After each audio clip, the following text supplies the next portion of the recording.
Imagine you are at a massive music festival. The bass is thumping, the crowd is moving, and right in the middle of it all, a food stall is handing a hot burger to a hungry fan in exchange for cash. Look at the sheer scale of this crowd. With thousands of people eating, sleeping, and buying things across these hillsides, a festival operates exactly like a giant, fully functioning mini-economy. If you look closely, you will see different kinds of operations at work. You have to ask yourself, who is taking home a profit from this crowd? Who is spending tax money to keep the event safe? And who is here simply to help a good cause? Now here is a chart showing a trap that catches a lot of business students. It is incredibly easy to confuse the sectors of the economy with the sectors of industry. Industry, which is divided into primary, secondary, and tertiary, is purely about what a business actually does or makes. The economy, on the other hand, is entirely about who owns the business and why it exists in the first place. So, to really understand how a business works, you first need to look at its ownership and its goals. This tells you which of the three economic teams it plays for. To remember the three sectors of the economy, we can use a simple trick. This neon sign gives us the phrase, "Pop stars play tunes." Each word stands for a sector: private, public, and third. Let's start with pop stars, representing the private sector.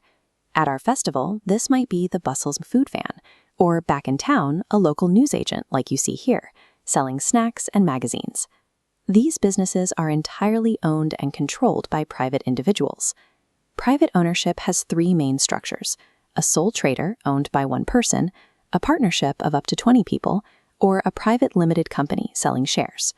All three share the exact same goal: to survive and make a profit.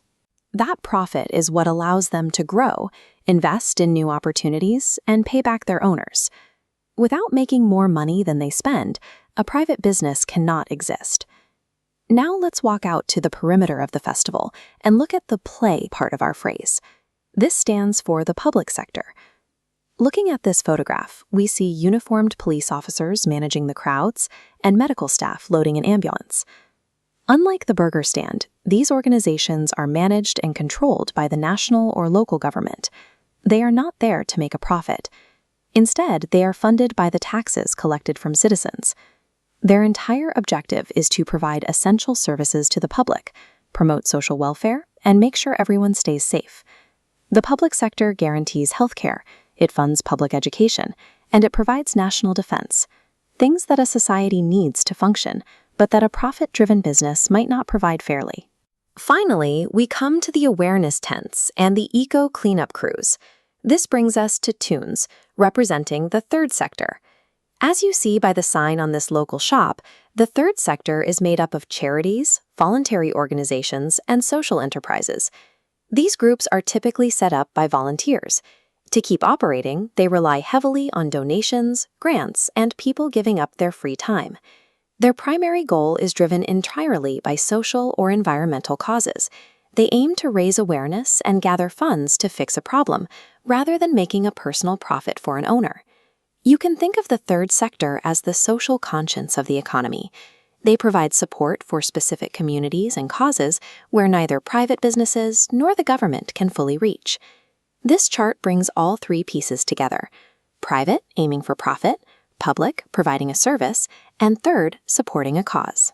A healthy society requires the interaction of all three: private wealth for growth, public services for safety, and third sector for social support.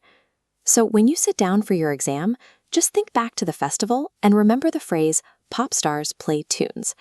The next time you walk past a business, you'll know exactly what to look for. Figuring out who owns it and why it exists helps you understand exactly how the economy around you is orchestrated.